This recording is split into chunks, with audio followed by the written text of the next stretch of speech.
And then that is when it really starts heavily snowing. We're talking about ice on the road and being extremely slippery. And anyway, so we start now traveling back to the B&B, and there was this one road, and this is literally, you can't see anything. So I'm talking about us driving. When I say driving blind, it's not figurative, it's literal, okay? Because heavy snow, My and God. we couldn't see anything in the front. So we were supposed to take a turning, a swerve turning to the left, and well, we thought we did it, and then next second, where do we find ourselves? Bang! In a big, big ditch. Oh Our my car gets into a ditch. God. It is so full of cold water. It's so deep, and literally the whole car is in a ditch. Oh my Right? God. Okay, so Yeah, obviously, we've overturned a bit more, right? So we've bit missed more the road. correct. And I'm not talking about like water as in, I'm talking about freezing, Freezing, ice almost ice, cold, like almost yeah, ice. water. Okay. And then we realized, we just needed help. The first thing I did is like I called, and then, the first question that the other person sort of asked me on the line is like, "Ma'am, don't you listen to the weather warnings? We've been putting out so many weather warnings for Oh. for you all not to go out because we predicted this snowstorm. What on earth are you doing driving in the snowstorm, and that too with a kid in the car? Like, Oh. literally, are you nuts?" They were like, okay, this is super embarrassing. And they were like, okay, keep the engines running because otherwise, you'll freeze. So we had to keep the Yeah. engines running. It's like, help is on the way, but it's going to be at least a couple of hours. So, Couple of just hanging in there. hours. So they said, hang in there. Wow. The land of fire and ice. After all the Game of Thrones references about this country, I think you kind of guess that I'm referring to Iceland, right? It's truly one of the most enchanting countries. Honestly, until I actually go and visit Iceland, I really cannot believe how, both ice and the volcano spewing out lava can really coexist together in the same place. Unbelievable, right? But my guest in this episode told me it's 100% true. Welcome to this podcast, Misadventures of a Sneaker, a podcast where we talk about lots of travel stories with an idea of exploring the entire world over and over again through so many different lenses. In our episode today, we have a gorgeous fashion designer who is also an investment banker and also a vacation lover. What a combo, right? We have with us Smrutha Srinivas. Smrutha is one of the most liveliest women I have ever spoken to, truly enjoying everything she does, enjoying her work as an investment banker, doubly enjoying her passion for fashion designing with her brand Wow Vastra, and triply enjoying the many vacation breaks she takes with her husband and her son, exploring so many places. Just wait to listen to her rattle off names of countries and cities that she's been to. Like you've heard in this little trailer at the start, you must have guessed Smrutha and her family embarked on this peak winter time Christmas vacation to Iceland. The minus 20 degrees, 30 degrees kind of vacation. Her trip had accidents, lots of drama, adventure, a lot of beauty, and of course, a lot of fun. I am so excited to introduce Smrutha to all of you. But before that, let's take a quick little break. Hey, do you know we write a travel theme newsletter every fortnight? Yup, and in each newsletter, we write about different destinations and travel experiences from around the world. In fact, you will get lots of details about this particular episode too in our upcoming newsletter. Head over to misadventuresofasneaker.substack.com. That is misadventuresofasneaker.substack.com. You will find the link in our bio and show notes as well. And by the way, if you enjoy listening to our podcast, you could support our team by buying us a coffee. Head over to our show notes and click on support to contribute any amount you'd like. It will be a huge morale booster for us. Thank you. So, hi Smrutha. Welcome. How's your day been? How has my day been? So today started with school run in the morning. So I'm on a sabbatical right now from work. So I'm enjoying every moment, which means I get to do, my bucket list that I've always wanted to do, which was school runs. I know it sounds boring, but yeah, there's a pleasure in taking my son in the car, and we have all of these, deep conversations Oh, like about life, about, life. a lot of things, and which I tend to miss out. So that's how my day started today. And then I'm launching a new website for my online boutique. There's a lot of work happening. It's like a mini. No, actually, I probably shouldn't even say mini. I would say it's a proper project that requires all my work skills, managing it like, with my project plan. And so speaking to a few people. And then I was like, oh, we have our lovely podcast today. I better get into the zone of, Iceland and Yes. relive all those moments. And, so yeah, and here I am. Yes, and I've been in the Iceland, state since yesterday. I've been reading and seeing and reading and seeing so much about the place. Oh man. Tell me about your website. So what is this about? You are saying sabbatical, but then you're doing so many things. Where is the like chill? Sabbatical also means chill. Where does it chill? Tell us about your website. Okay, so yeah, sabbatical should be chill. For me here, sabbatical is taking my brains away from my normal work, which is I'm a management consultant. I deliver investment banking projects, so very, very left brain, and I'm using the time for my passion, which is more my right brain activity. So passion has been fashion. So I'm a fashion stylist and a fashion designer. I've recently acquired a degree from I did it here. It's the British College of Professional Styling, and Oh. so I am launching a new website. So it's an online boutique. Through that website, you will see all my creations, and especially we create ensembles. So that's my USB. So an ensemble it's not just the outfit. I will give you options and how to pair that with, accessories such as your jewelry, footwear, handbags, all for the complete look. Okay, so I'm Wow. like your personal stylist here, and the website will show you different options. But of course, we understand, you know, a lot of people like to create their own ensembles, so it's nothing restricted. You could buy it together. So if you do, then it's more cost effective. But, if you want to create your own combinations, you are free to buy them individually as well. So this is the concept, but, technically to make it all happen in the website and then, think of various scenarios, user experience, and things like that. It's been quite intense. So this is it. So with the fashion, especially when you're running a business, your core skill set is creativity, but that's only Mm-hmm. one part. But because it's a business like any other business, to make that come live, right, is your left brain actually, is the skill Yes. set from my work, because it's a Yes. project which needs to be managed. You need to have your business goal. It needs to, materialize. You need to have your budgets. You need to, you have people who'll be working. So you got to understand their, strengths and weakness for you to allocate work. So just really like how you would, manage any other project, really. Yeah. So yeah, Yeah, you need all the finance, the marketing. You have to manage so much everything. of IT because you're like launching the website. Oh yeah, yeah, Absolutely. And the most important is the trademark and the patent side, right? yeah. You're in the fashion. Yes, absolutely. And yeah, so it is very holistic. The I guess the difference is that, it when you say it's your passion, and I think most people who own their own venture will Mm-hmm. know this. I mean, you for sure. I mean, this is your podcast and your venture. Yes.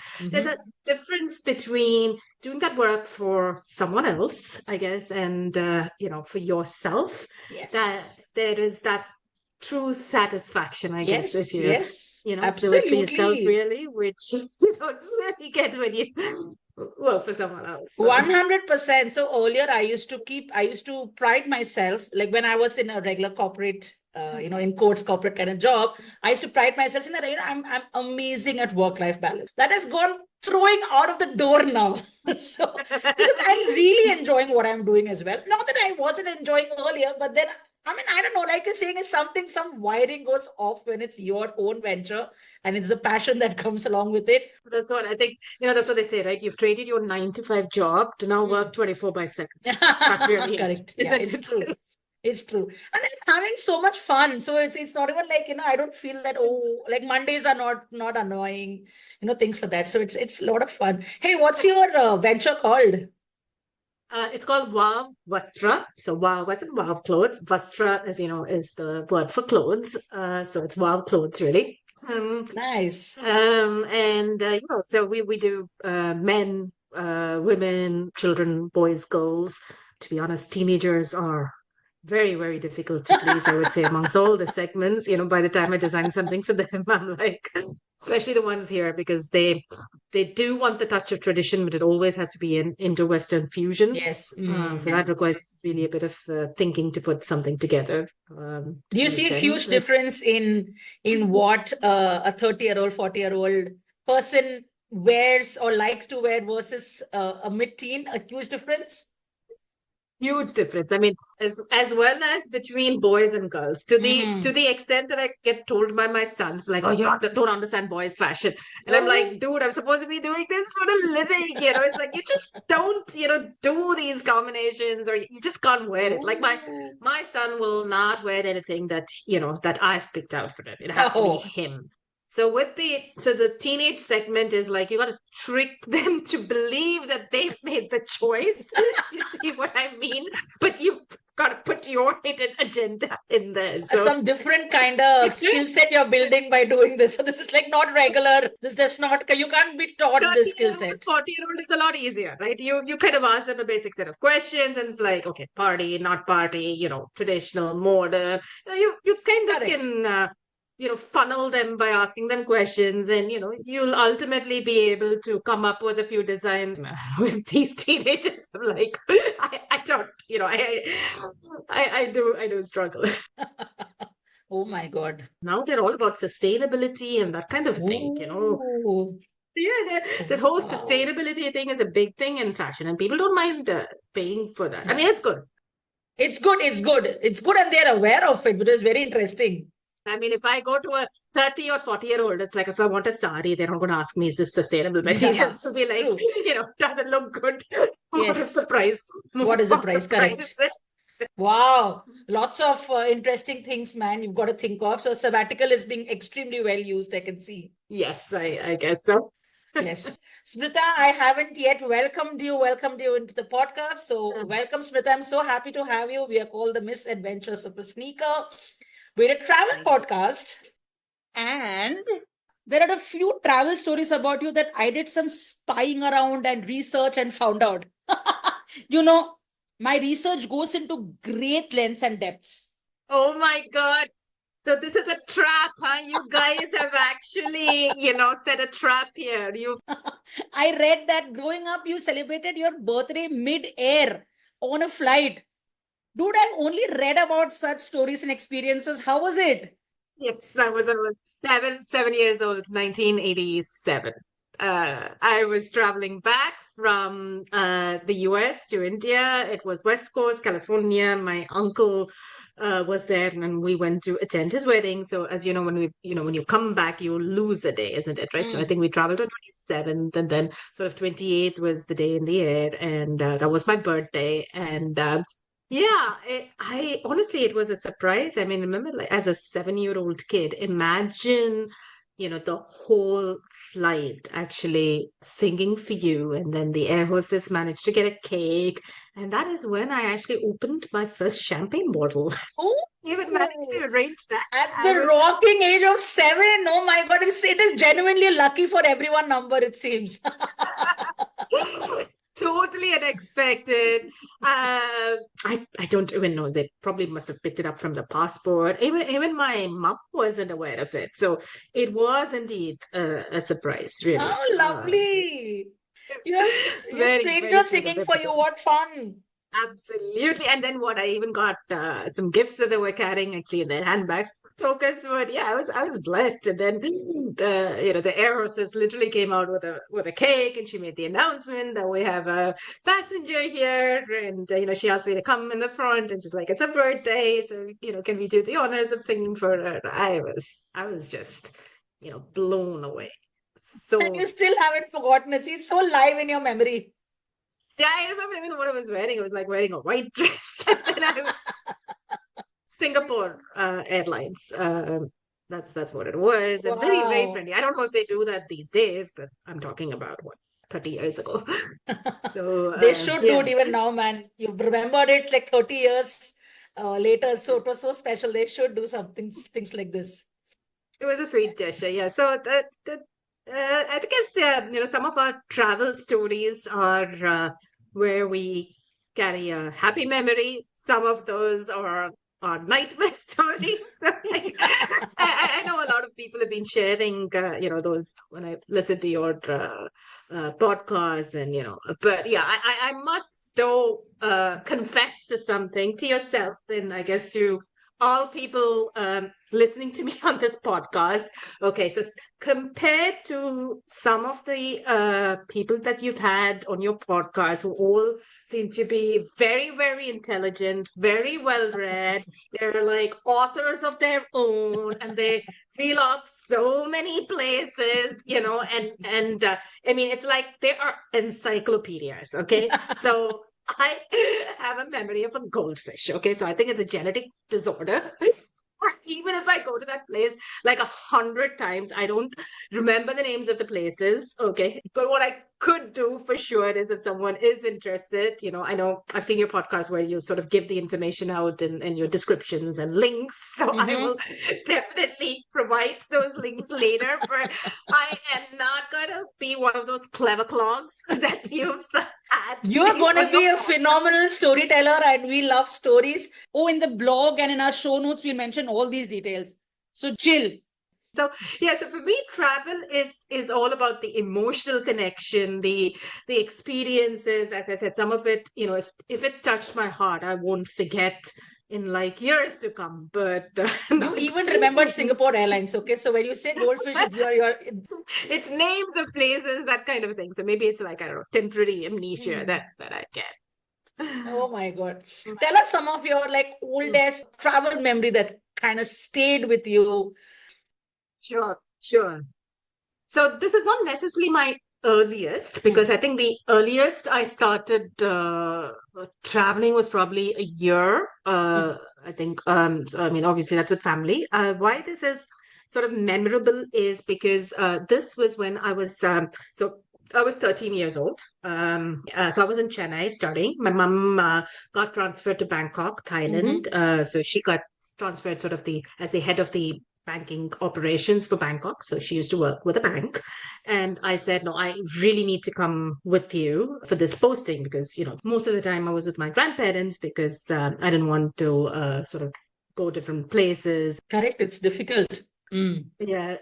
So anyway, so this is like the first time I'm going by myself, actually. So what happened was, mum had to go earlier, so I had to join her in Bangkok.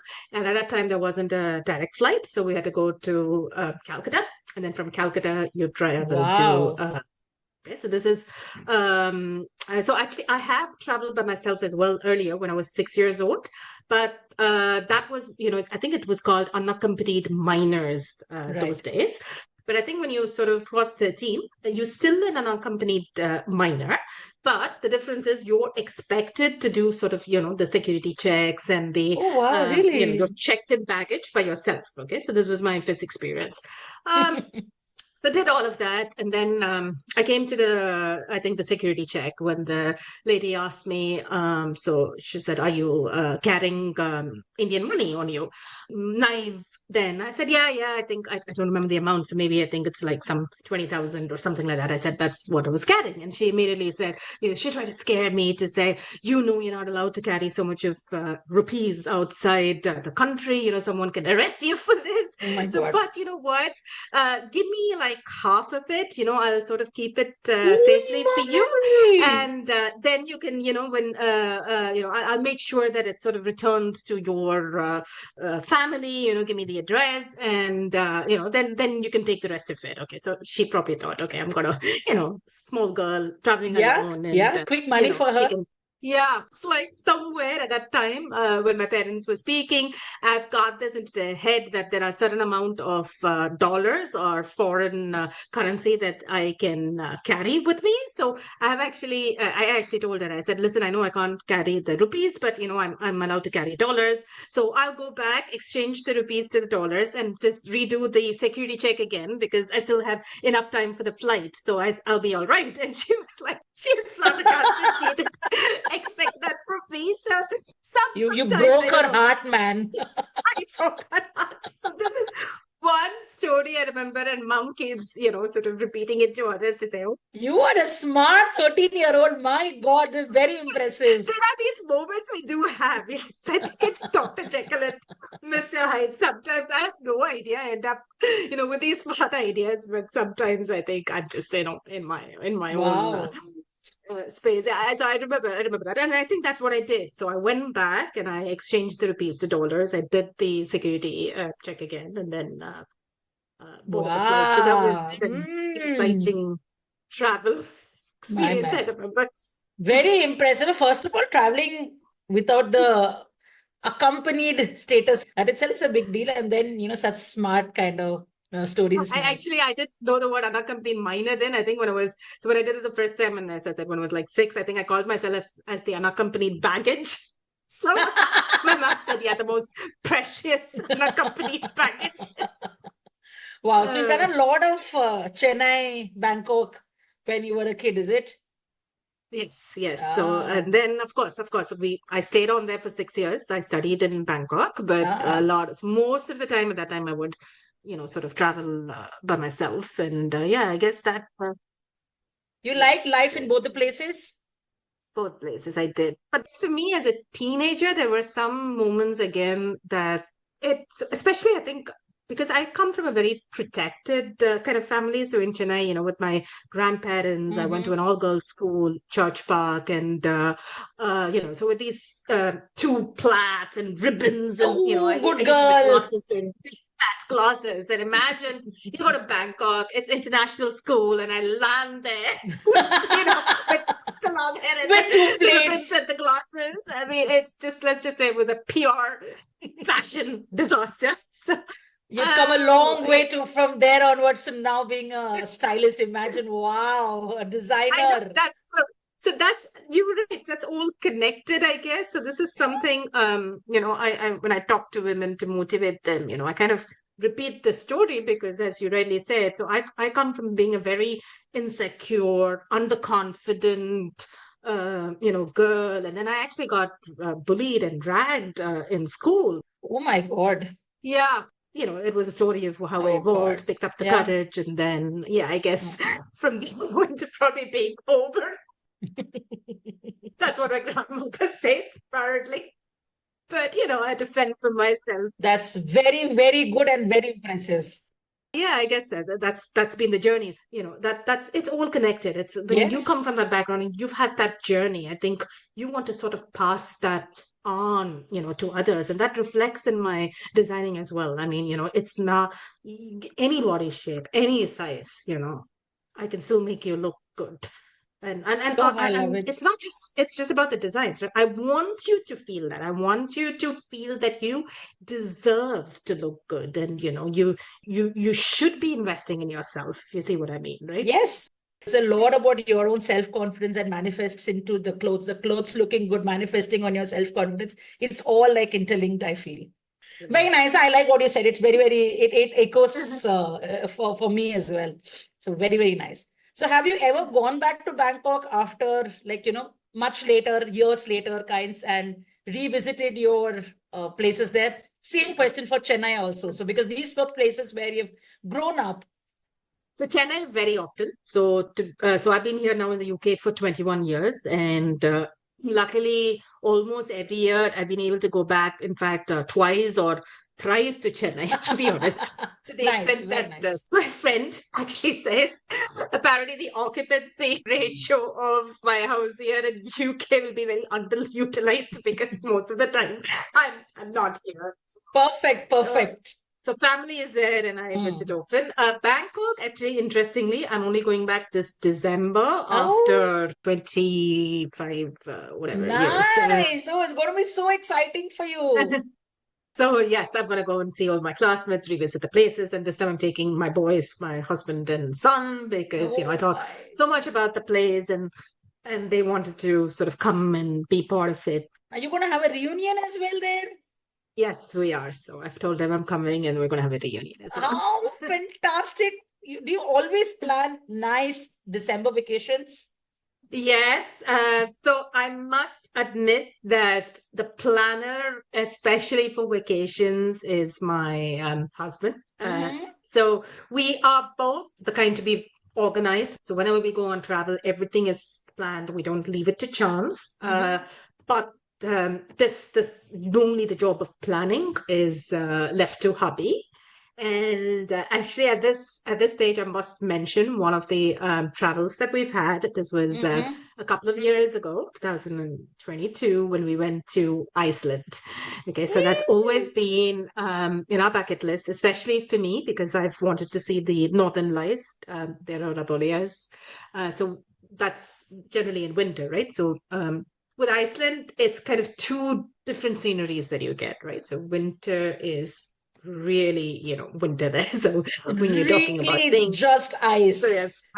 it's ice, snow, and obviously Oh my in the God. same places when you go back to summer, I think starts slightly later, around April, you actually get to see some greenery picked. Mm-hmm. So, but yeah, because of my whole fascination for this Northern Lights, it had to be December.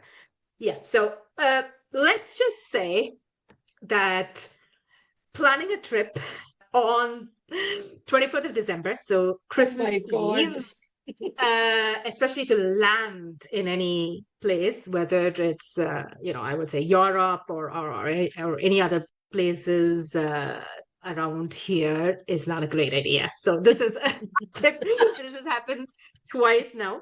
And the reason is this whole place is shut. Okay. I mean, especially on New Year's Eve as well as Christmas Eve on Mm-hmm. 24th. This is how the story goes, right? So with Oh, I'm excited. Iceland, as usual, Abby had all his plans, everything Hmm. figured out, and things like that. Okay, so we go through, all the different places that we want to visit, and we agree to the plan. Mm-hmm. Then so I have this brilliant idea. So normally, whenever we go to stay in a place, we're people of comfort, right? So Mm-hmm. we love our luxury hotels, and we're totally not the let's just say the camping people and the Not the tents, and camping kinds.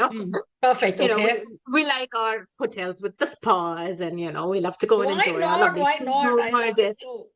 I guess that way, very very risk averse people who sort of like to know what we get into. So then I was like, you know what? I said, we've done every holiday that way, right? Mm, So why should we stay in a hotel this time, right? mm, Why don't we do something different? Why don't we do like a bed and breakfast option? So, mm. bed and breakfasts are quite common in Europe and other places as well. And so these bed and breakfasts tend to be very family run, right? And they're very quaint. So generally away from the bus of a town and, Right.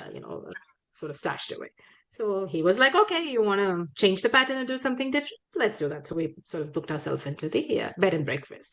Then again, I came up with this other idea to say, oh, we normally always, sort of take the public transport, or, we have sort of, you go these travel buses and Right. tour guides and that kind of thing.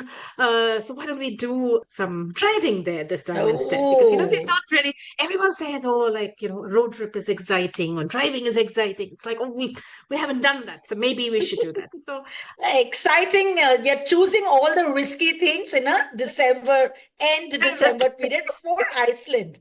Very excited. Okay, okay. you can, I think you can see where this is going, but I can see you laughing, so I know it's something. There's a anyway, sheepish look on your face. he books this big SUV 4x4 convertible and all of that. And then he was like, okay, so this time we are going to do something different. So where are we on? We are on 24th December. We leave in the morning. So we traveled from London to Reykjavik, capital of Iceland. And we land at Reykjavik's airport, waiting for the baggage. My baggage arrives. Abby, my husband's baggage arrives. Waiting for nearly half an hour. My son Nitin's baggage does not arrive. Okay. Ooh. And the great guy said, okay, I'm going to, he said, oh, I'm big enough right now and I'm going to do all the packing by myself. So this guy literally has put everything into that checked-in baggage. When I mean literally, doesn't even have like an underpant or anything like that as a contingency in his hand luggage. Okay. So we're waiting and waiting. After, at some point of time, we were like, okay, something is amiss here. So we go to the airport, all to find out that, the baggage was never loaded and it's still stuck in London. And by the time it's going to arrive, it'll be, maybe it will arrive in 2-3 days, or they are not even sure what's going to happen because they think actually it was more, they thought it was back in London because they definitely know it wasn't in this airport here. So they think it is there and they'll have to trace it back and then it has to arrive. And you were like, people, oh my God. Dude, this guy has absolutely no clothes, nothing. Okay. And believe me, clothes is not just your clothes. Okay. We are looking at landing in Iceland when it is minus 20 degrees. Okay. Yeah, so that you need those layers. there, has all the layers. Okay. It has his boots. It has the layers of, the jumpsuits, the sweaters, the whole shenanigans. Okay. Lost. And it is starting your vacation. Very exciting. Very exciting. Yeah. So we were like, okay, so the first thing we'll have to do here is, obviously after getting something to eat, we got to go shopping because, for that day he'll be fine. But, from next day onwards, he has absolutely nothing to wear. Yeah. Anyway, so then we were like, okay. Oh, so the one thing with Iceland is, especially in winter, okay, you have very, very little time with your daylight. Okay, so we're looking at, sun setting at about, 2 o'clock, 3 o'clock in the afternoon. But after 3, it's pitch dark. Okay, literally. So like 4 to 5 hours a day? That's it. That's all you have as daylight. Whoa. So, even with the UK, we have that. But here in UK, peak winter, you probably say 4 by the time the sun sets. That's probably the earliest. But this one is like, it's much lesser time. So we said, okay, having landed, let's not go straight away shopping. And everything was planned for the day and we had tickets and things like that, right? So the first on our itinerary was the Blue Lagoon. So the Blue Lagoon is, it was a much hyped about one, right? Because obviously it's a kind of thermal spa, the natural one. So it's very open. So it's like a spa where you get into the water. So the water is naturally sort of warm. It's been heated by nature. And it's completely open where, you sort of surround yourself with all the mountains and it's actually freezing, but you don't feel that because you're in this warm water. So we had tickets. We was like, okay, so, let's get going. We'll figure out the shopping along the way. So, and remember, my great idea was to have this whole, car experience. Yeah, we are adventurous. Adventurous. So we went and picked up the rented car and we got in. And remember, the driving is on the opposite direction. Okay, so this is so UK is we sit on the right. This is left, right. Okay. So then we figure it out. We try to move the car. Okay, we land on a day when it is supposed to be like, and this is what happened. It is supposed to be one of the coldest days ever there, okay, in something like 15 years, okay. And everything's coming together for you, Smrutha. You don't realize the meaning of cold until you literally get out of that airport. And, we first felt it because we had to walk on that ice to go and collect your rental car. It like hits you. It literally, and this is like, and we can handle cold, right? We're supposed to be here. And, that's right. Seen -2, -5, and we're like, what's the big deal? We have our layers, but this is cold to a different level. I mean, you're like, Oh, the moment we went out, and even for that like 5 minutes walk from the airport to that rental place, my giddy, giddy, giddy, giddy, giddy, giddy, eyelashes were you're like, shivering. literally. I mean, it is that cold, and this is like, so we'd carried all our stuff with us. So literally, like, it's like these kind of mufflers that would have to cover your whole face. I've got these thick hats to cover my head, and I mean, so basically you can't even have a piece of skin showing. Okay, it is that cold. So Oh, like, even with your coats and things like that, it has, I had to have like two scarves around my neck so that there was no oh gap, and then my it was right God. till it peaked Crazy. of cold for us, and that too. So we were warned it would be cold, so that's why we were prepared. But I think no amount of warning can prepare you for it until you Like actually feel that this on temperature. your Mm. on your face. So I think one thing that was really sarcasm to at its best, right? And especially in the Reykjavik airport, there's this big thing that tells you, warm welcome. It's in our nature. Really made us They have a good sense of humor, man. yeah, that was a warm welcome. It's in our nature. So we were like, okay, so it was good. So anyway, so we went to hide this car, and we're trying to take it out, and then that's when actually it starts snowing. Okay, it starts Oh, heavily snowing, and you can't see like anything in front. With the snow and your wipers of the car, right? It actually makes it even messier because it oh, smudges yeah, it yeah, all it's not over. just, yeah. And then with the maps, somehow we figured we went and reached Blue Lagoon in one piece. But I mean, to be honest, that was the good part, right? So I mean, with Blue Lagoon, honestly, I mean, in spite of all this, we loved the experience. We loved. So you can, once you get in, by the way, they sell you this face mask. Apparently, I mean, I know it's a marketing gimmick, but yeah, Oh, it's supposed to be that good thing. suddenly everything in your face, all Exactly. dirt, all Disappear. wrinkles That will is that is disappear. so that's one thing that they really sell there, to say it's absolutely one of the best. And then especially with your hair as well, because you've got to it becomes really, really dry, right? So when you Right. sort of shower before you get into the Blue Lagoon, they give you like the conditioners and things like Oh, that, so that your hair remains quite soft. I mean, I was a fan of the conditioner. In fact, I've bought some when I came back, oh. but face mask was good. I mean, don't get me wrong, but I mean, did I come out looking like Cleopatra? To that, probably not. But anyway, we all went with it. So imagine the boys, I mean, they went along with it. So you kind of swim, you go to this place where, they kind of give you the face mask, you put it on your face, and then you're like swimming around. And then all of us had that. And there's one side where there's this bar, and you go and get your drinks, and, you have a sip. And then you're like looking around, and you see, the mountains. And How gorgeous, it is my beautiful. It is God. beautiful. And it's white and snow everywhere, Still in but you're your still in your swimming exactly. attire and you're in a pool. It's I know it's this unbelievable. whole thermal Oh thing of my how God. nature, heats it up. Yeah, there's a resort in Kashmir, in Gulmarg in Oh, Kashmir. okay, It's one of India's costliest resorts. Okay, one of the India's top five. I Udaipur see. will have one, Jaipur Okay. will have one. This one in Mm, Gulmarg, where the USP is that they have a huge pool which has mm, floor to ceiling windows, and the mm. pool is a heated pool, and it's outside. It's like pine trees all around, Outside. and it's Okay. snow, and Okay. that's Okay. there. That's the USP why they are Mm, so expensive.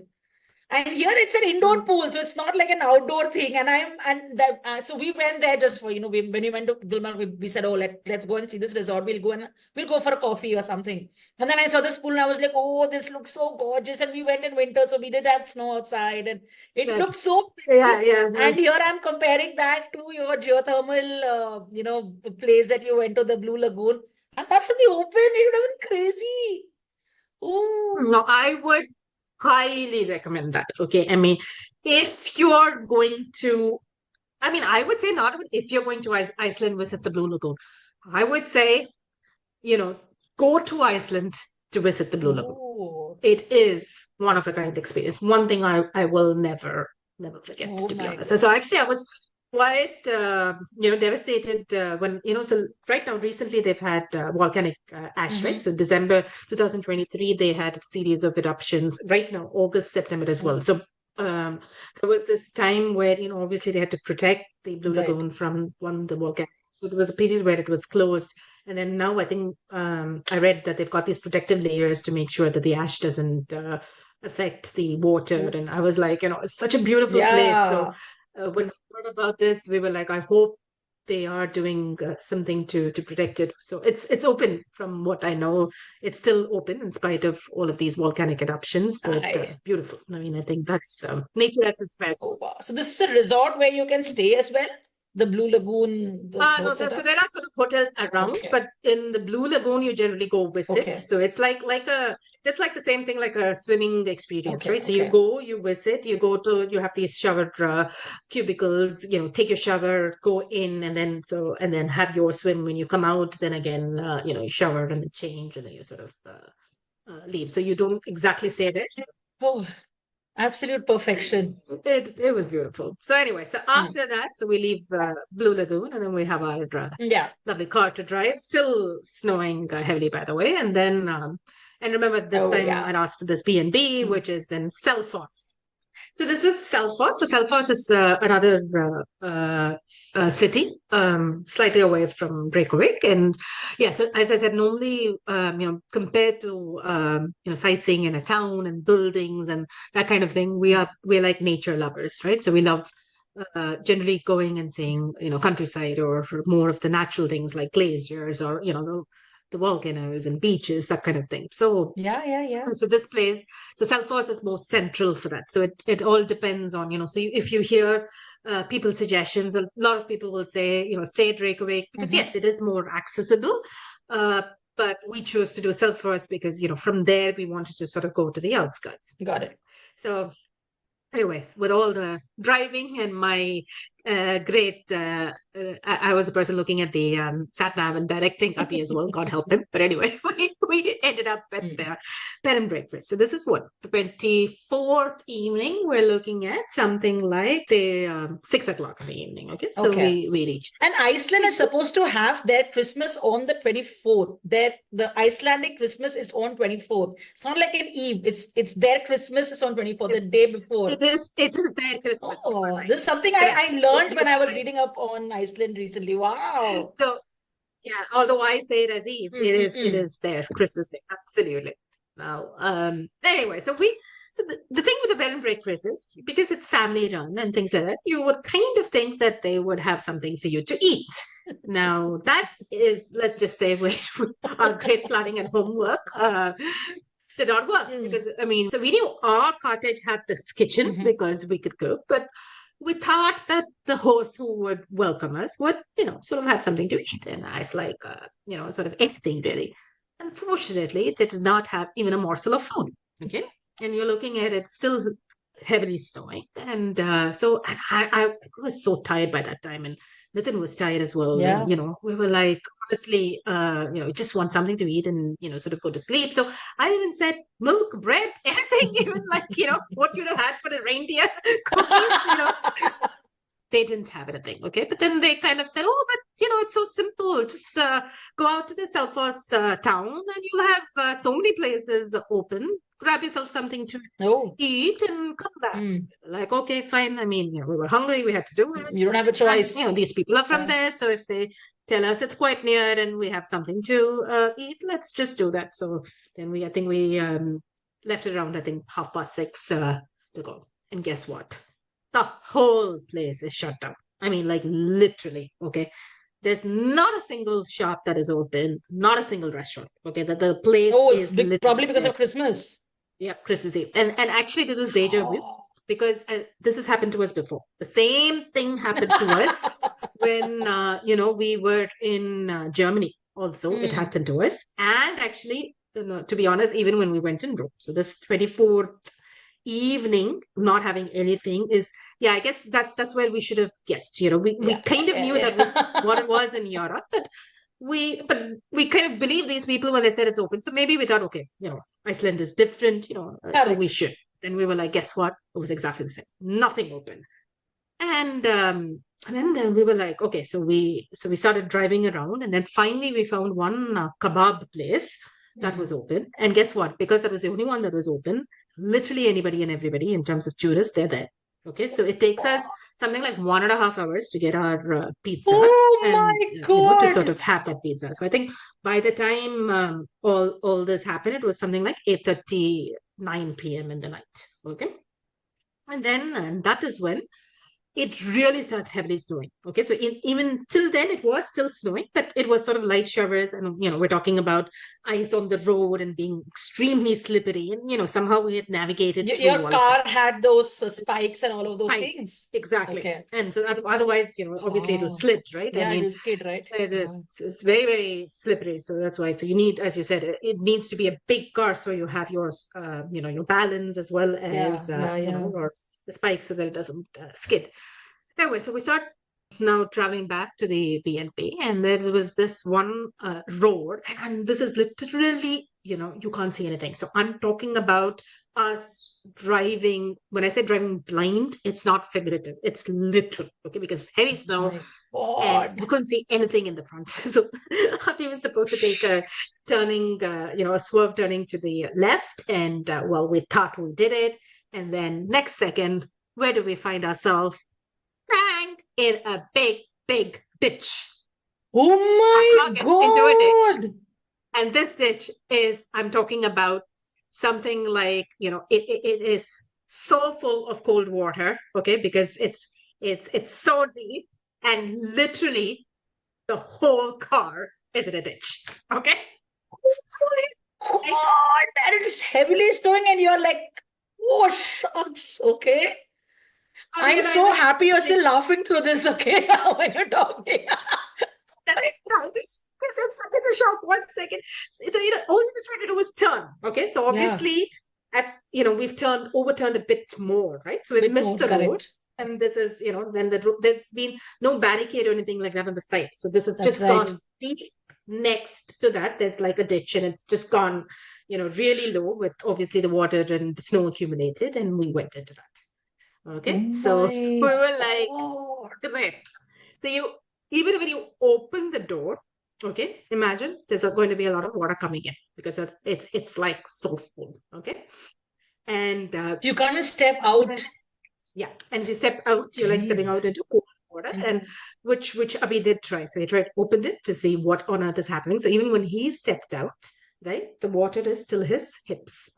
Okay, it Oh, is, and I'm not talking about like water as in I'm talking about freezing freezing. Almost ice. cold, Like almost yeah, ice. water. Okay, and then what was he wearing, like a jeans or something like Oh that? my God, That's at about 9 p.m. it. or something.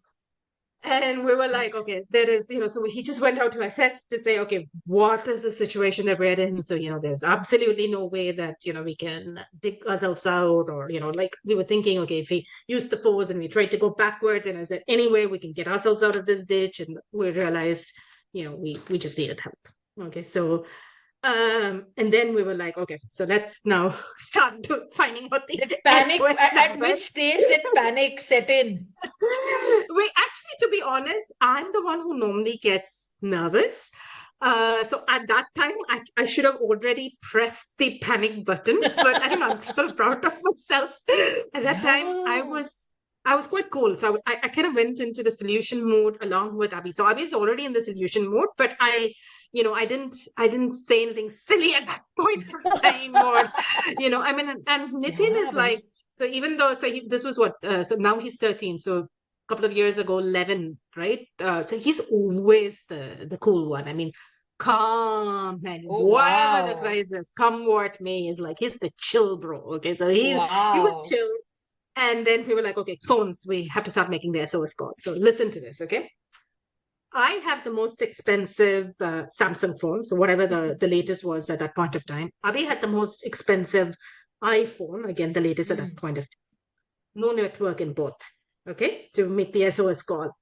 and that's because we needed the internet even to find out what the SOS number was, because Right. here the 911s and the 999s if you're in the country. So there literally Right. we needed the internet to like say what is the SOS number What is the number? in Iceland. Very good So there's pointer. We never think Yeah. of this. This is something that we should always think before going. Yeah, because otherwise there is this emergency time, right, where you don't Right. need network, right? Correct. But here we didn't know that number. Okay, so again, as you said, point in our list of things, Very good whichever point. country you go to, Yeah. you better know.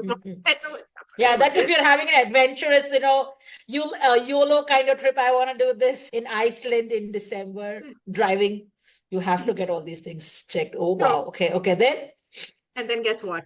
Nitin's 100-pound Motorola phone ends up having the internet. Yeah, we're talking about like 2 gadgets of 1,000 pounds each. So between both of us, we have something like 2,000 pounds worth of tech. Oh my God. The internet, and his Motorola phone saves These are the sturdiest ones, man. Yeah. 100-pound phone work wonders. So this was enjoying this whole thing. We were like, mommy, daddy's phone doesn't work.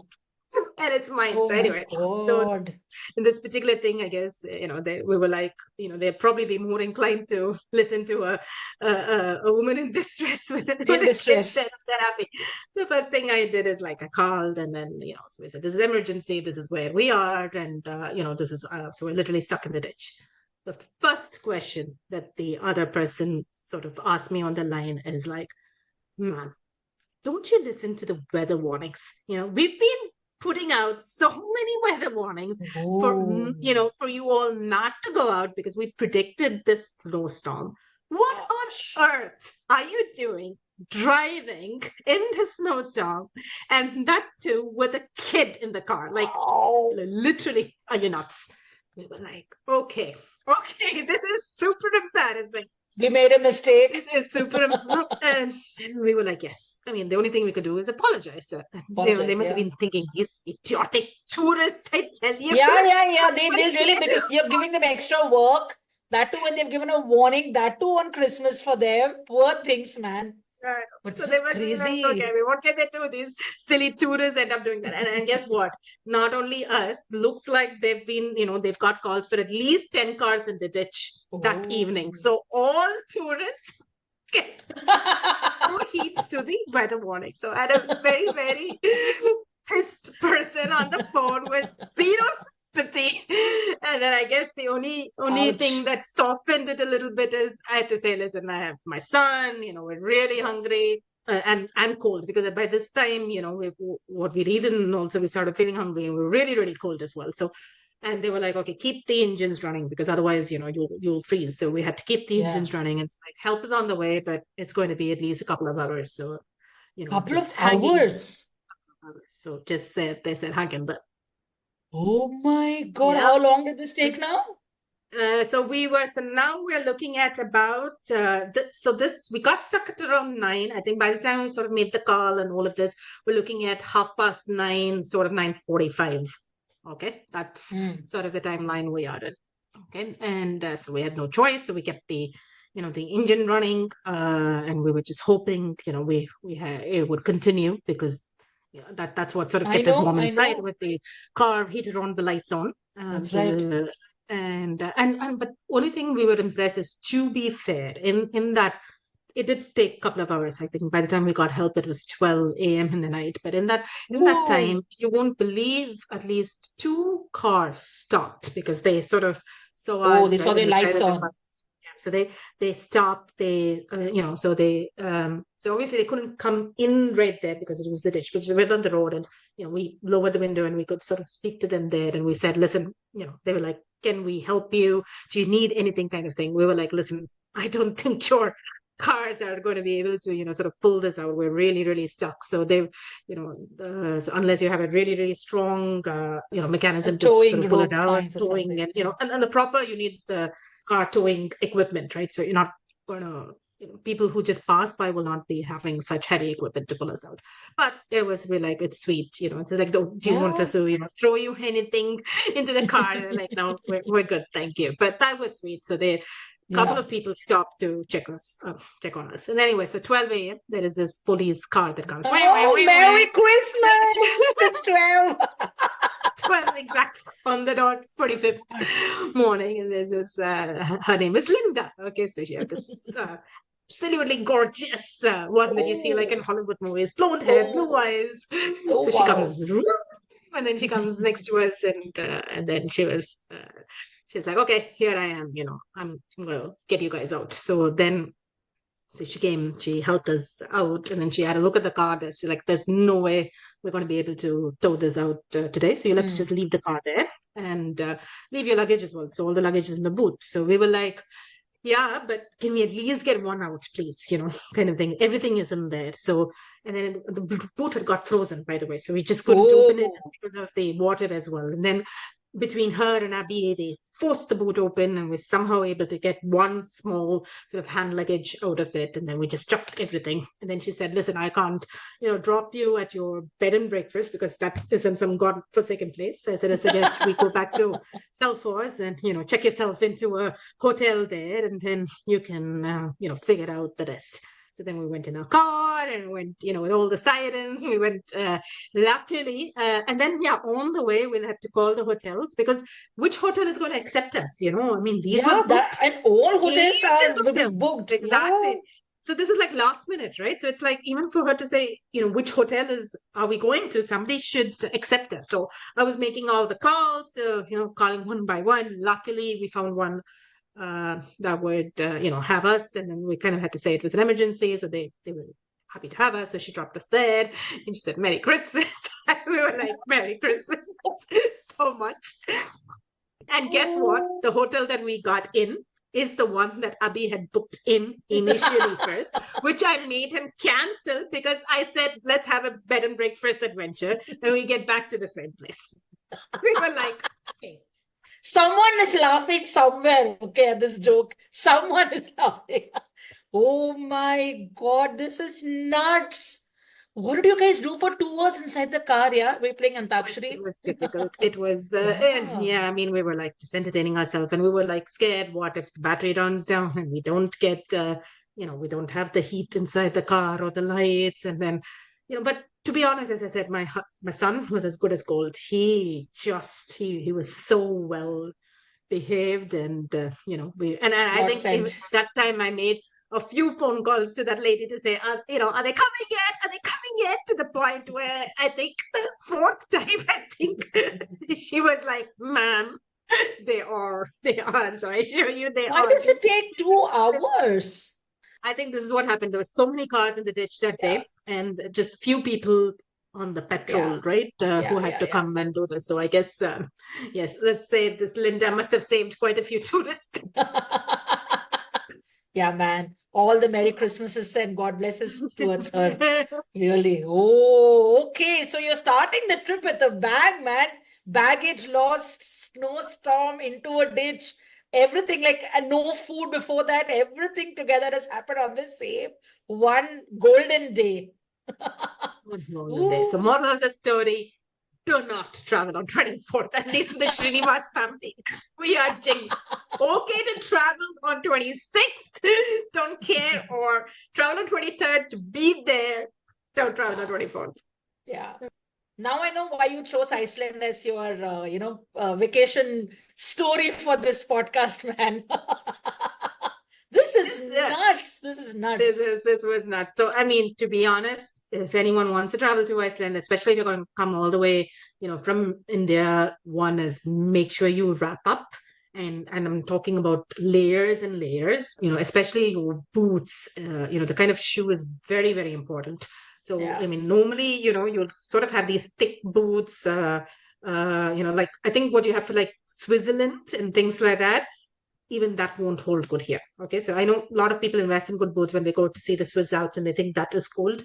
This one's in a different level. So please invest in really, really, really thick boots because you got to walk on that ice and it's damn slippery. Okay, so crazy. Yeah, make sure you've got all your gadgets before you go. And, carry some of the 100-pound kind of phones as well. Yeah, I know. Don't never think your iPhones and Samsungs like whatever save the day. Which so that It's was nuts. the next day was what 25th. We said okay, we just have to play it slow this day. And anyway, we had to go and collect the car from the ditch, right? So then Abby was making a few phone calls. We'd see who was working. Then we found another tow company. So, then we had to obviously call the insurance company and the rental company as Correct. well, right? Because it's not Yeah. our car. So we had to call them and report the incident. And luckily, yeah, that's the other tip. Make sure you take all the insurances they sell you. Okay. Yeah. You think that it is an excess and, you think, oh, they're trying to make money out of it, but that's what saved us. Imagine that all this costs, everything costs like thrice the normal rate because, we're doing it during holidays. So your towing service, everything, Yeah. the Yeah. damages Yeah. to the Yeah. car. But because of the insurances, it saved the day. Yeah. It's Yeah. very, very, very important. That's one that we always do. Insurance, what is the maximum package? Take it. Take it. Yeah. Take it. It was worth. Budget for it. Yes, they are expensive, Yeah. but to be honest, when you're budgeting for your trip, especially, just make sure that you budget for it because you never know. I mean, you can never know which Yeah. of this will help. Thank God for all your stars. My God. Then how did the towing happen? It worked out smoothly? Yeah, so they got this. There's this huge, the guy who came in one of those the wrestler kite that you see, and luckily this was the daytime, so we could see it a lot better. So Abby and that guy sorted the towing out, so he got the car back, got it back to the. Did you see where the ditch was, how deep it was, how deep did the car go in? It was. Yeah, so we have that. We have that as it was quite deep. We couldn't believe. Actually, by the time I think they went, it was only the top of the car that was visible. I think So luckily we remembered that place and we had those coordinates and things like that. So it was almost sunken. Crazy. Whoa. Okay. All the adventure that you wanted, you had more, all on the same day as well. Smrutha, really started to the bang. Wonderful. So then let's take a quick little break and then we'll come back after that for your actual touristy things of Iceland. A commercial break? Not really.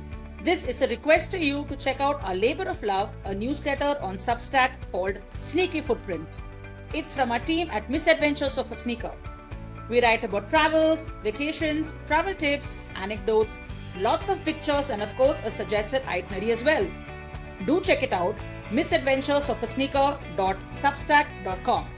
And hey, we have now started a new service of curating travel itineraries to lots of destinations made just for you.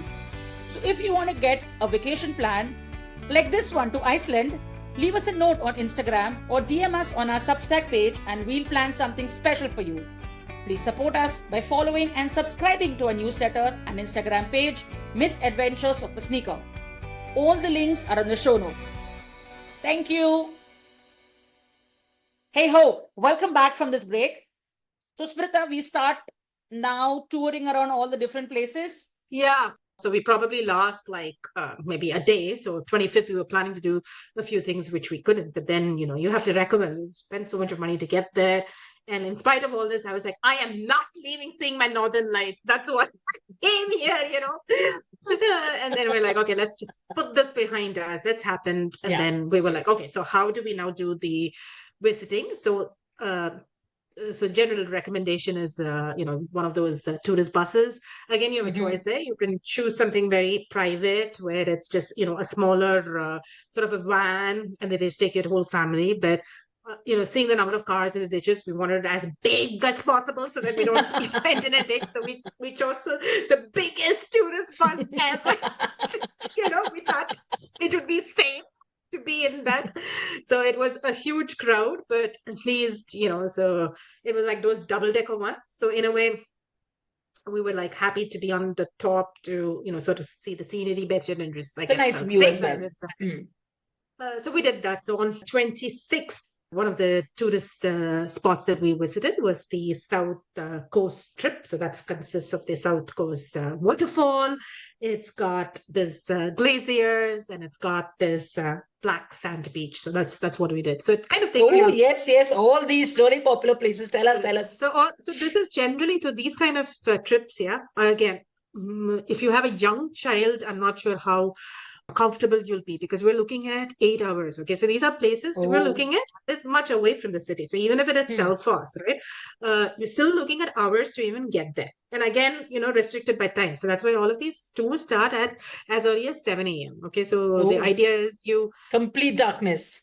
You sort of travel there, and by the time you sort of get there by 9, you've got your sunlight, and then you sort of do your sightseeing, and then by 3 again you're back in the bus, and you're sort of traveling back, because you have to use makes sense. Yeah, 3-4 hours of sunlight, like you said. Yeah.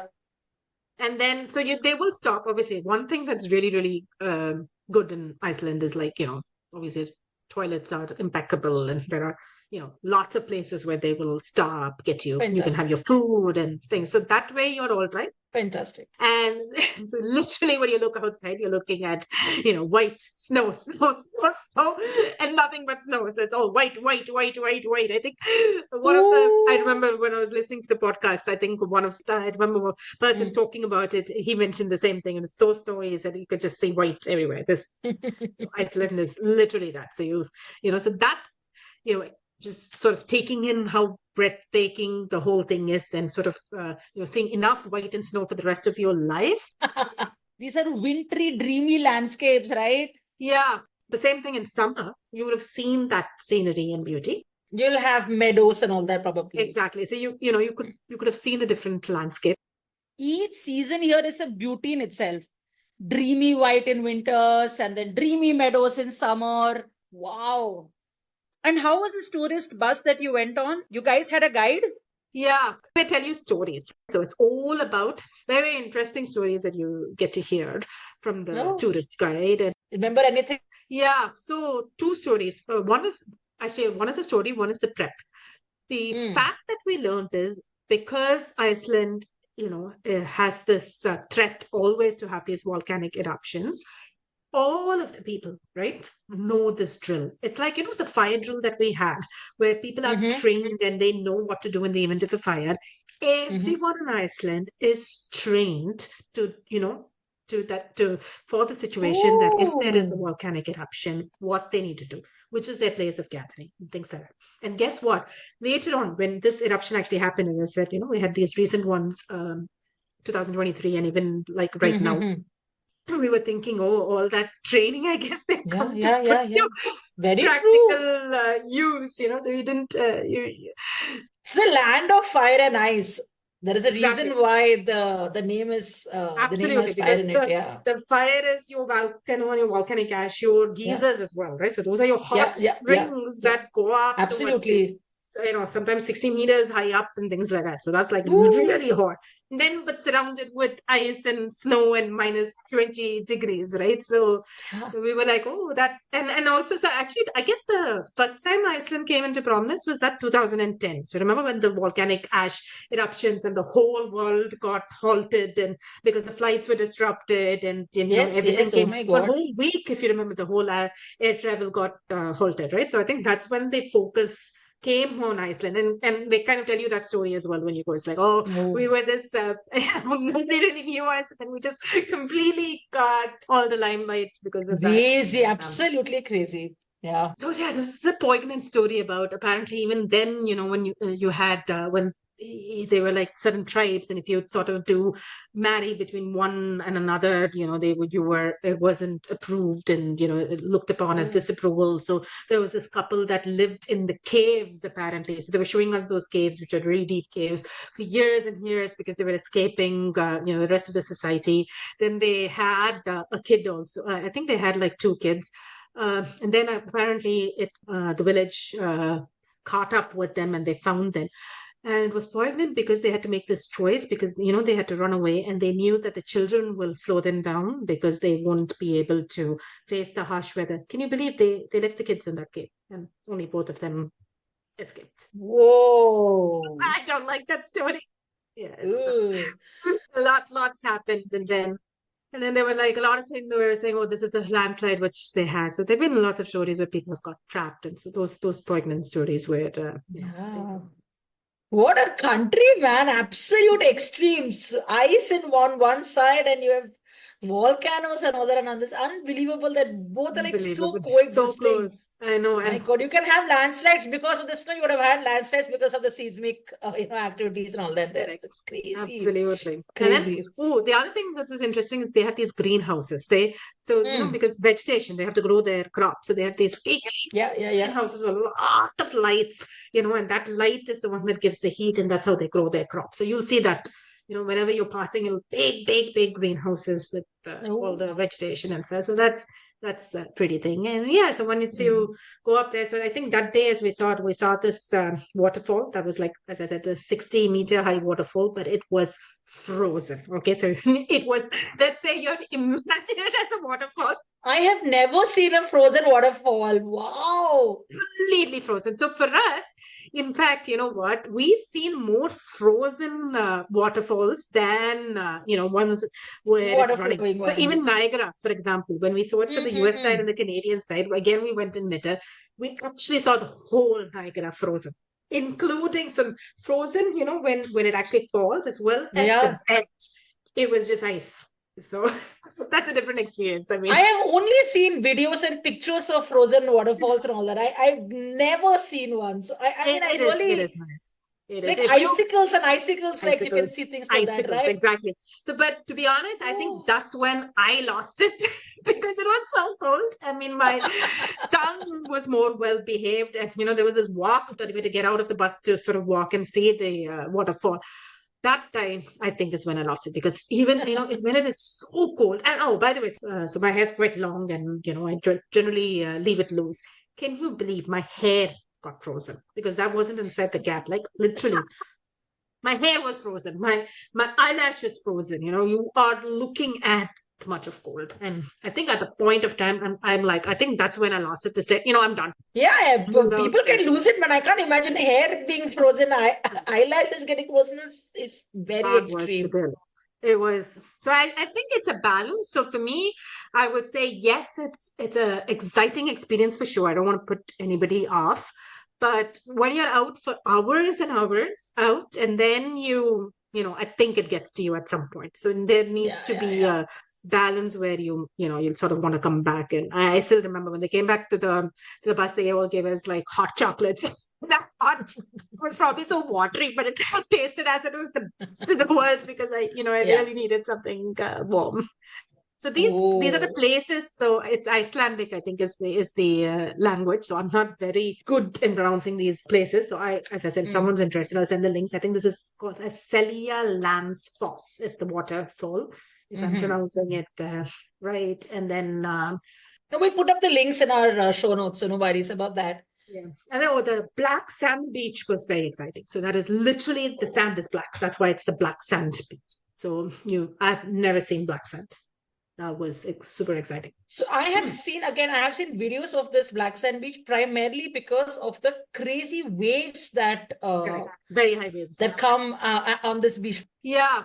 So we just walked around, and then I collected Right. a bag of that black sand really to Yeah, to it's bring not it really back. sand. It's like tiny pebbles almost, right? Yeah, it is tiny pebbles, but the sand is literally black as well. So you can All see that. volcanic And lava.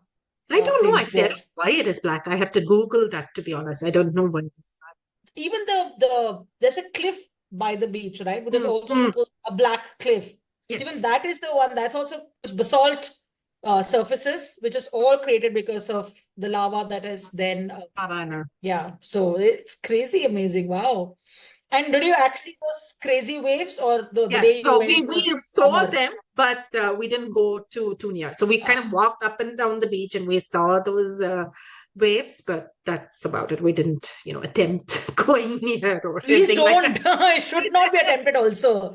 Oh my God. Think of you falling there and then getting drenched Yeah, and sitting in the no. bus with that freezing No. like So I that. remember it was quite low. So from the bus, when they started in the road, we had to walk quite a bit. It was like a sheer Oh. drop. Then there was the black sand beach and the waves and all that. So we were like walking quite a stretch that you can walk up and down, and then we sort of came back. So that was nice. And do you have any idea how this beach is pronounced? This beach, I tell you, it's Reynisfjara. Jera or something. I don't know. It's spelled as Reynisfjara. That's the Wick Black Sand Beach.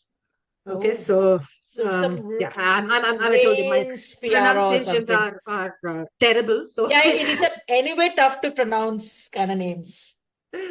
but Yeah, and even if you look at any sort of YouTube videos that recommend top places to see in Iceland, this Black Sand Beach will come up. So I has to come up. Yeah, yeah, yeah. recommend Without it. seeing only, I keep getting this because I look at beach. I love watching beach videos. I'm a very water person, so Oh, I is it keep okay? looking for different beaches and all. These things keep coming up because of the crazy waves that Correct, crazy. that this is. No, they call it sneaker waves, where it sneaks up on you apparently. So it's the kind of wave called a sneaker wave.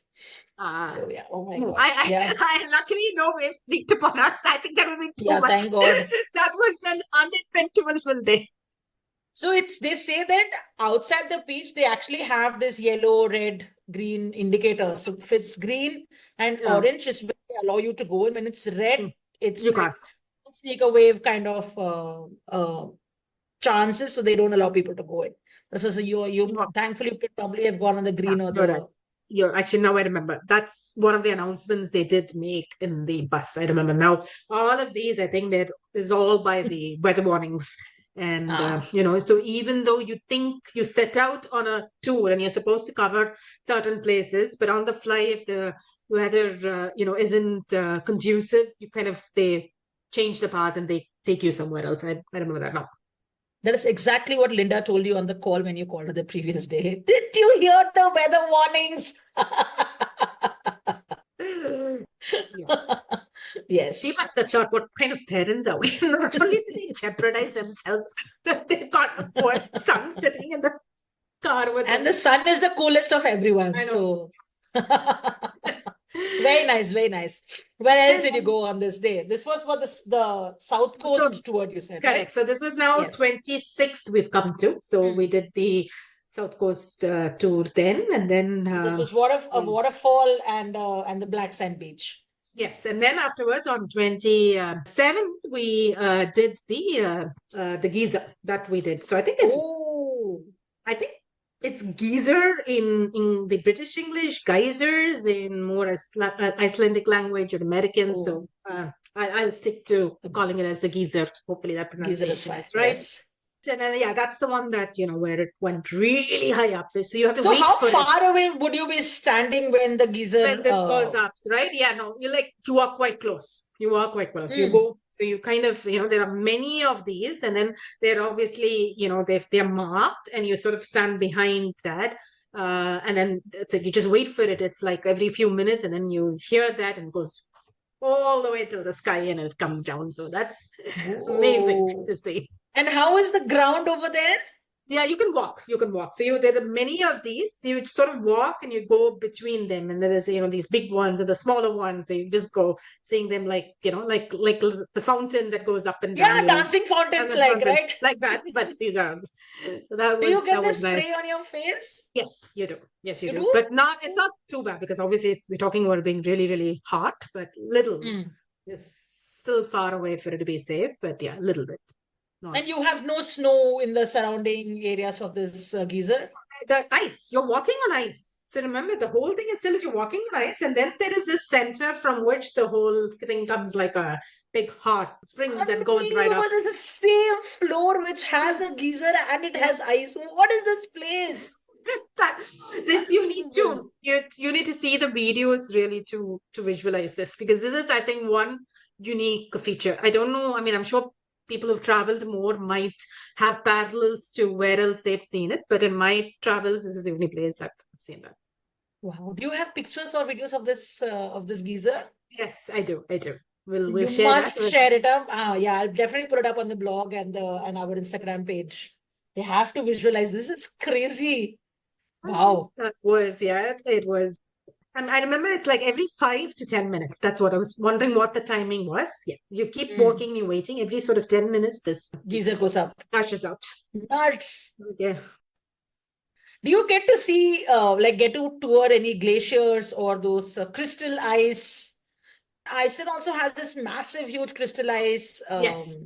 whatever, rocks. I don't know what do you call them. Do you get to see any of these as well? Yes. Yes. Oh, You see a lot of them, sort of en route when you go, because oh, otherwise it's really? difficult to see this because they're more outskirts, right? Okay. You see all this everywhere, to be honest. It's part of the Oh, landscape of what you really? see. Crystal ice almost like everywhere. Glaciers, I can understand, but my God, I can't believe you have like ice in crystal form. Oh, it's just And too magical, man. it is very magical. And then what else did we do? The other tour I would recommend. So we've come to 28th December. So the other tour is the Golden Circle tour. Okay, so And all that's this is when from Selfoss only is what you're all from doing. Selfoss or All from Reykjavik, any of these places. So there are Oh, loads. okay. All of these are guided tours, and dime and dozen for you to choose from, to be honest, because Oh, nice. as I said, it all depends on the kind of person you are. If you wanted to do something more private, you would choose Got just it. something individual for your family, or you kind of do it with everybody else. As I said, You'll we were find all able of to these. find seats even in the last minute because we hadn't That's right. That's pre-planned right. this. Yeah, maybe, of course, maybe because it was minus 20 degrees and nobody was silly enough to Yeah, there want would. to go out. I am sure if it is sort of summer and more the peak season, you might Right. want to, be organized and book these Got it. before. Got it. Hmm. Yeah, so that Golden Circle tour was the one that had. So we saw this. It's called a Kerid crater. That was formed apparently 6,500 years ago. Then we saw another Ooh. waterfall that was a Gulfoss waterfall. Then one more geyser there, and then that also had this national park. So that is, if I'm pronouncing it right, it's Thingvellir National Park. So that's the world's Mhm. first parliament that was established in 930 by the Vikings. That's that long wooden pillar, which is called the Correct. thing, apparently, right? Which is the parliament where they have all the discussions and sessions. Russians and Many years back. The yeah, first in the world, right? right, Apparently. that is They what 930 AD is, as I remember, is what they were saying. Tell Traveling us, back. how was the crater that you said? You said you saw a volcanic crater. How was that? So yeah, luckily that was those craters didn't erupt then. It was the ones later on that they erupted. So they Hmm. look very surreal, to be honest. You only hear of what can happen, right? You don't sense the amount of, I guess, geothermal activity that is happening That's below, right. That's because right. what you Yeah, see on yeah, yeah. top seems so innocuous. If And the calm and pretty and all that. yeah, exactly. And then it's only when actually I saw pictures of it on TV, when this whole magma Hmm. was flowing, and you were like, oh my God, that Fury and is all. Yeah. very furious. So Yeah. There's a glacier lake as well, or a volcanic lake as well yes, formed yes. over But there. that ash, I think, which comes and then it Oh. sort of cools down, I think, forms. Oh yeah, I forgot to tell Oh. you. That volcanic ash is the one when they make necklaces out of it and jewelry. So I have one of Oh, those as well. Yeah. really? It's beautiful. So they take that and it becomes like pearls, and then they roll it up, and then you get a volcanic ash necklace and earrings and things like that. So I What bought quite a color few. is it? Mine was white.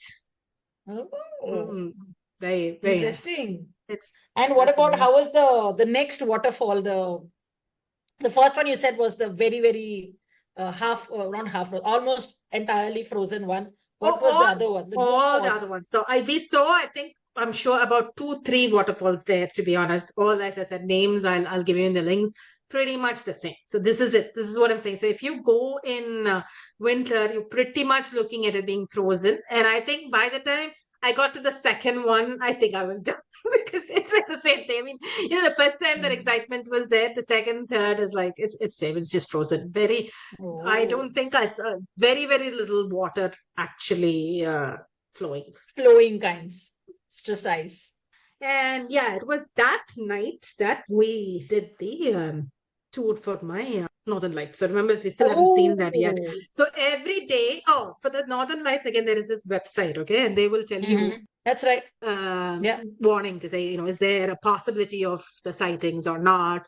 And one thing is, correct. you can't really see this from the city. So things like even Selfoss or Reykjavik is sort of very busy, if and so you need to City sort of be lights. lots of lights and things like that, right? Because of the lights in the town. You sort of need to be away where there's pitch darkness, for you to see these northern lights better. And so that's what we did. So this is something where we started at 9 o'clock in the night.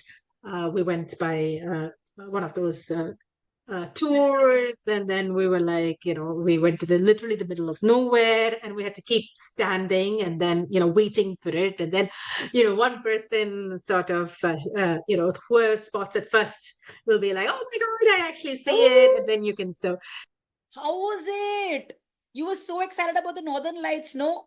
That was the main reason why you planned this entire trip in the winters. So I would say it was decent. So decent is when you see at least a few colors. So I was able to spot the pink, the green. Those are the most cited colors. But, if it's a fantastic day, then you literally see a plethora of colors. So some of the, pictures that people have got, and you can sort of Google them, are spectacular. So I don't think we had that kind of a spectacular view, but we definitely saw it. I liked it. Did you get a better sighting earlier this year? Apparently, London had a decent sighting of the in your backyard. Exactly, after all this, which is with the trouble that we took to see the Northern Lights 2 years ago. Guess what happens earlier on this year? We're sitting in the garden, and I see those Northern Lights. And Avi and Nitin, they were taking a mick out of me to say, what, you should have just waited for 2 years. You could have just sat and seen this in our own garden. Oh, in the own backyard, not far from -20. Exactly, in our own and comfort. A much better time. So this was, I think, where a lot of my friends posted. So when we were seeing the northern lights, people elsewhere were seeing the southern lights. I think there was this period where both were being seen. So that I didn't know that 2 years ago. But so that I have, in fact, you know what? Those pictures are better than the ones that I took when I went to the let's say it's because you've got a better phone now. That's why. Otherwise, the experience was the same. Smrutha. I want to make you feel better. Poor thing. -30 degrees at midnight, you're standing. You literally have to wait. They'll be like, okay, it's gonna come. And then it's like, it'll start from one part, and it's like a rainbow that sort of spreads everywhere till the other side. So you can, so you have to have a panoramic view of it. So it's obviously still magical, You still see colors in the sky and it's dancing. It's lovely. I still liked it. That beautiful display. I think people, those photos that you see there, people must have really toiled for that, right? They must have, checked the weather and the best time. They probably must have gone so many times before they got those. Right. So if you go with that expectation, I think you'll be a little disappointed. But no, that's it. So that was Northern Lights on that day. And then next day was our day back. Okay. Unbelievable, man. Oof. I have to do. So I was telling my husband the other day that, I want to do one crazy winter vacation, but I don't even think India has those kind of woolen wear for places like, Norway and, any of the Scandinavian places. And I don't even think we have. So we have to land and pick up clothes from... Shopping in Iceland is insane. So remember this, somewhere in between all of this, we did have to go back to Reykjavik to pick up clothes, right, for my son. Right. We just... Oh, you never got the baggage at all? Throughout the trip, we didn't get the baggage. So while all this drama happened, when is it? We got stuck in the ditch on 24th night, right? 25th, Christmas was when everything was shut down, right? So 26th morning, I remember Boxing Day is 26th, right? After Christmas, that's when in the morning. And got him stuff. But super, super, super expensive in Iceland. The same branded clothes, whether you're looking at your, your Nike, Michael Jordans, and all these brands that the teenagers like to wear, super expensive. Except the difference was at least British Airways was paying for it. So one thing that's good with airlines in Europe and UK, if they lose your baggage, they have to give you complete compensation. And similarly, if your flight is delayed by more than 4 hours as well, you get, I think it's something like 600 euros that you get as compensation, which is quite a good amount. So we were able to get all of these great branded items from him in British Airways. And then what the joke of it is, when we actually came back to the airport on the way back to London, they did find his suitcase. Literally collecting it on the way back, which we see. So he ended up with double clothes because we bought new stuff for him anyway for the So trip. good So he for had him, but that. what is this nonsense? It's a nightmare, man, losing baggage when you travel like this. It's really a nightmare. That too, winter time. Summer you can manage. Winter you Okay. cannot. So You when I went have to, so he's got everything now two pairs because everything we had to, right from the boots to all of it we had to buy again. And he got his baggage yeah. as well. So he became happy in that because he got Yeah. new Good for boots. him. Good for him. Though he adjusted on one day with hair dryer and ironed clothes, but still. No, because I always, so for me, like I said, I like feeling cold. So, when I'm flying to any of the colder places, I never wear the jackets. I always keep it in my checked-in baggage. I mean, it can't even fit in my regular thing. So it's Right. always been checked-in baggage. So if it's gone, it's just gone. And that too on flights, I always wear shorts. So I'll be exiting in shorts and a t-shirt. You cannot. It's just you cannot. You might want to rethink your Yes. traveling Yeah. attire for Iceland. Yeah.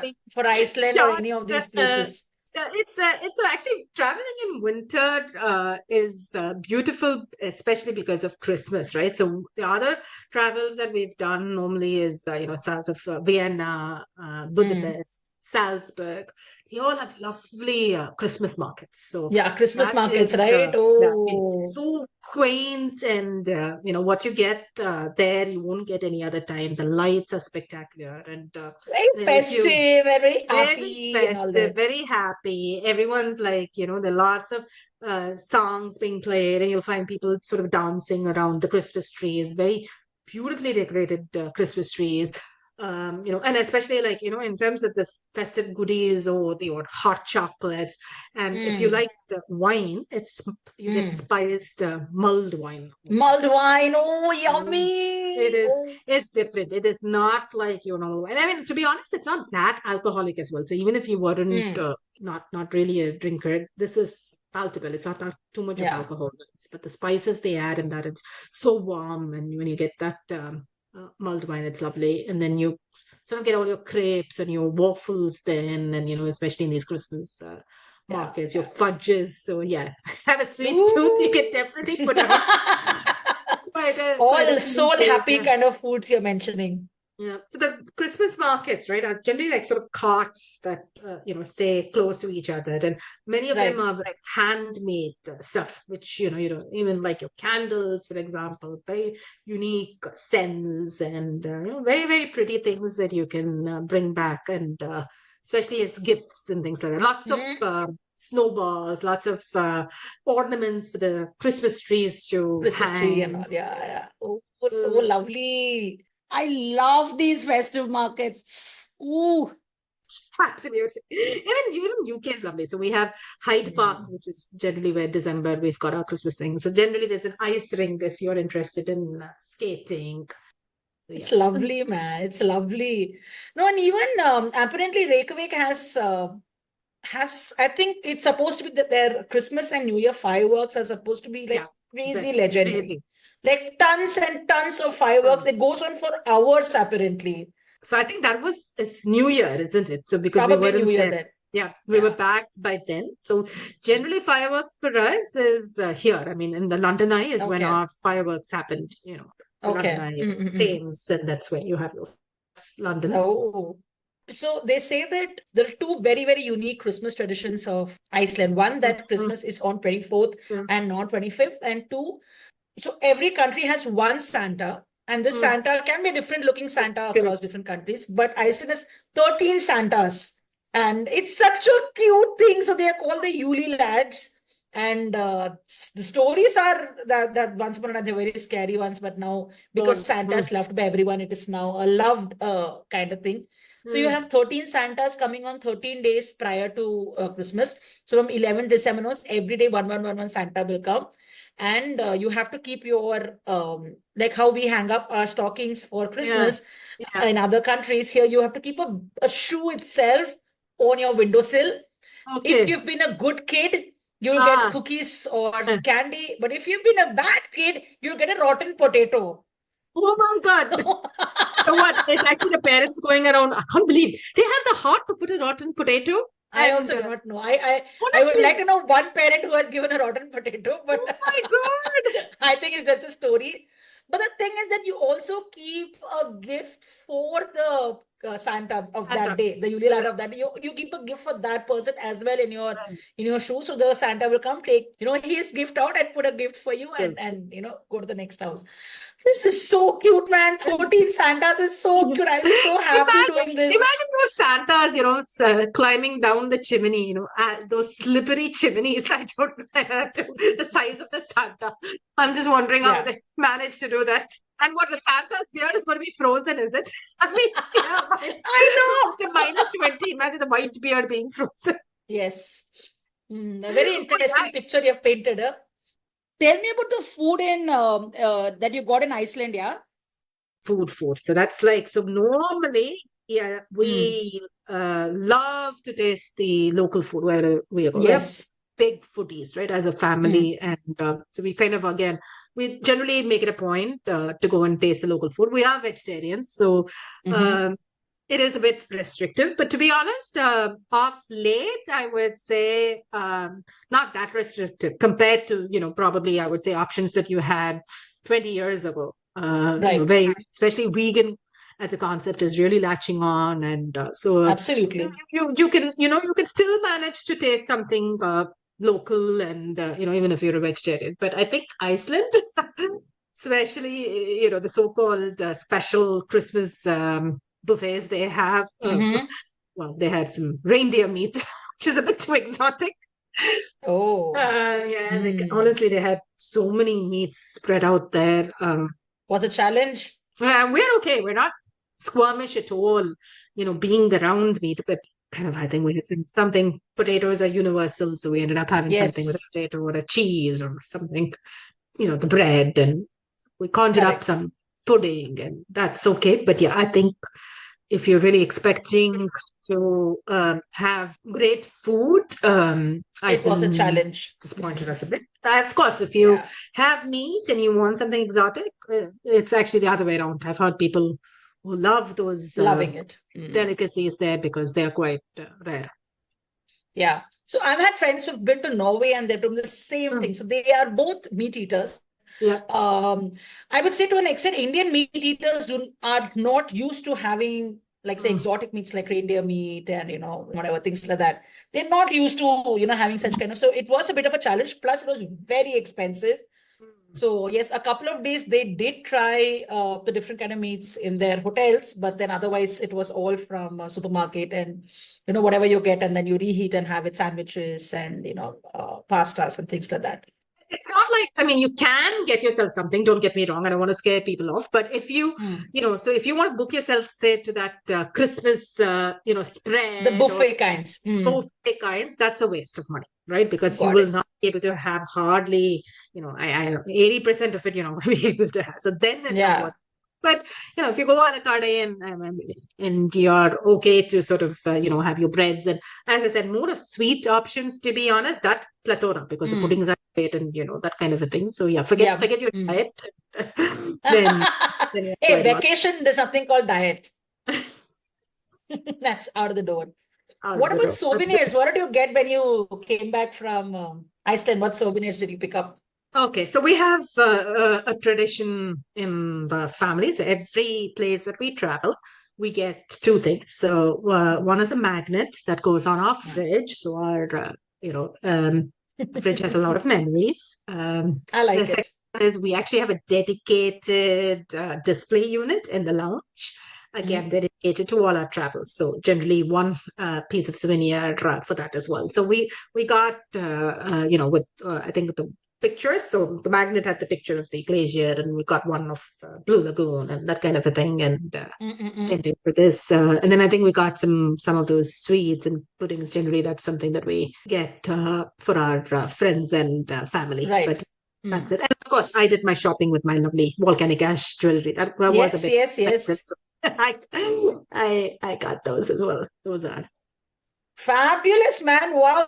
So this was one of your craziest travels. I mean, truly, this is misadventures, man. So you're one of my brand ambassadors for the misadventures of a sneaker kind of stories. My God, this is nuts. Normally you kind of say, even if life throws you curveballs and things go pear-shaped, you pick yourself and go on. I said, I think it's one of those. If you Correct. holiday doesn't start off great, don't, lose hope.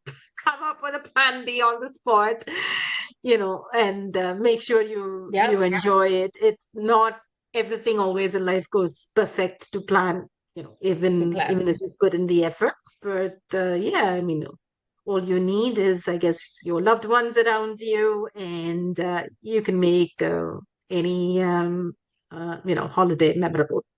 Yes, yes, yes. Are you going to do any more bed and breakfast ever again? Maybe not winter. True. Yeah, I don't give up. I still like that Yeah, yeah, yeah, quaint, yeah. bed and breakfast idea. To be honest, this one Yes, didn't turn up. yes. But no, will I be tainted for life? Probably not. Have I done one in the last 2 years? Not yet. But I think we will pick up the courage Yeah, to I think do so. one So probably shortly. it's the winters when you should not go all crazy adventurous, because we do a lot of bed and breakfast, stays ourselves while traveling. We do a lot of them. It's very convenient because I love talking to people. So People. when you are in a bed and breakfast, you can talk to your hosts there, and I really enjoy those talking to the hosts kind of stories that they tell you, all those kind of things. So we do a lot of bed and breakfast kind of things. So but never in this nuts winter. So probably that is one big, that is a real tip, that don't go crazy adventurous in when it is, or rather don't get out of the house when it is -20, man. Yeah. True, So where true, is true. your next vacation now? This year it's going to be Bangkok. Yes, so and we've already been to Malaysia as well. So now what's happening Mm. is the last couple of years, because family, back in India, not keeping that good health. So we kind of Mhm. come back at least 4 times a year now to India. So that's Oh, between Chennai and Bangalore. Uh, and then we tend to sort of work out of there as well, because, not always you can be off, for 2, 3 correct. weeks.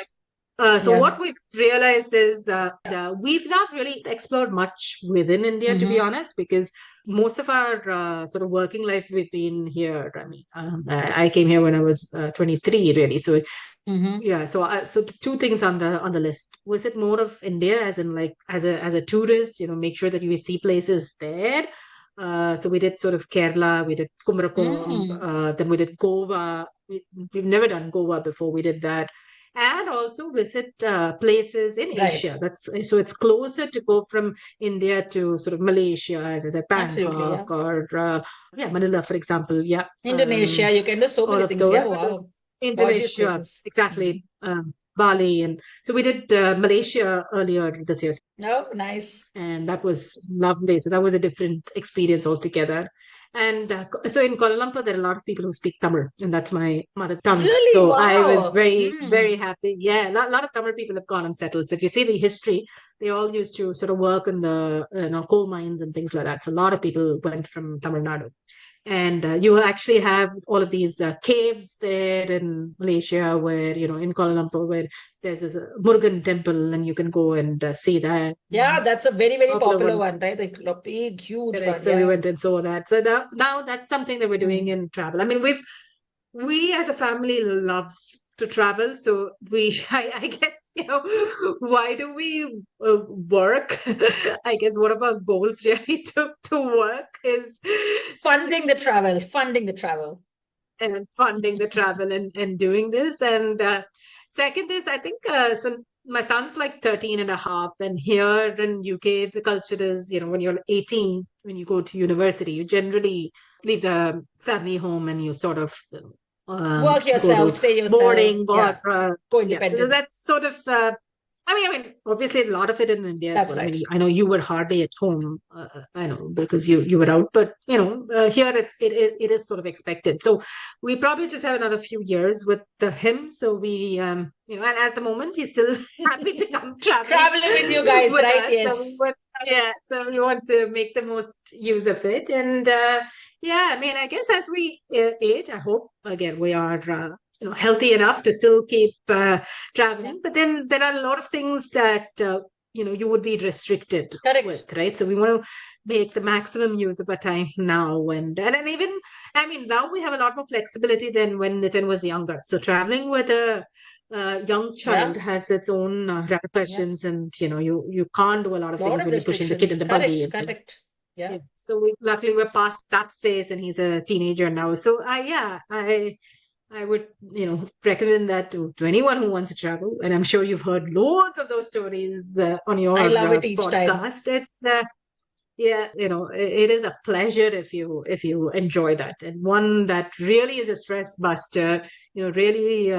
Sometimes makes you even discover Yes. yourself. I know a lot of people go on these trips where it's sort of soul searching, soul finding. I Yes. don't know if someone's shared that kind of an experience with you. Like, it can be secluding Yeah. completely. It is. I mean, even think You can about come back. your own those 2 hours that you were stuck in that. You said you never panicked, and which was just not your. I mean, you yourself said that you do Yeah, I panic, know right? But you did. exactly. You That said, was wasn't that? me. Yeah. So discovering something. Yeah, See.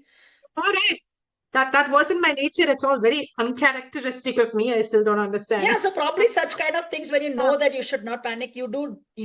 Deliver yourself well.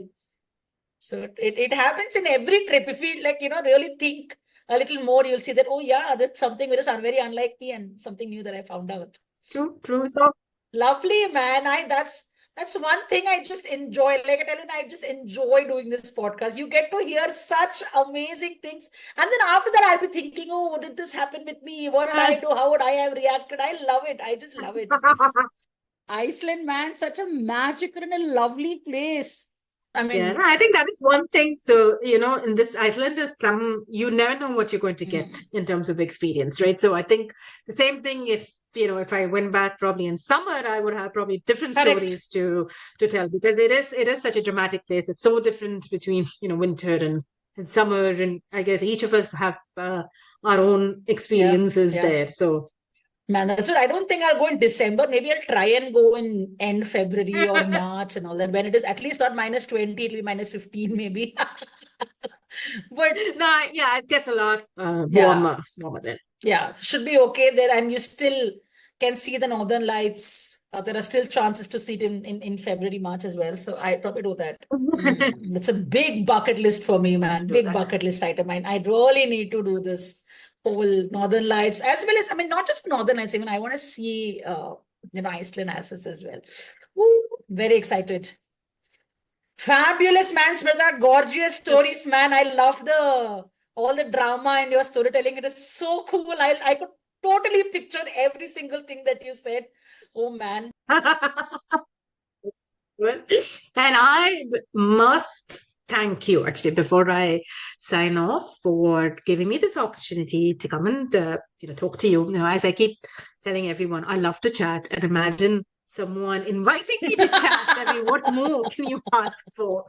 It's super exciting to listen to your other experiences. So I would highly recommend this podcast to others. It's super fun. And if I do want to, have some facts about places along with, storytelling and experience, I would say your podcast is definitely one of those lovely ones to listen to. So I'm going to spread the word to all my friends out here as well. And so I was telling some of my English friends, and thank you. Thank you so much.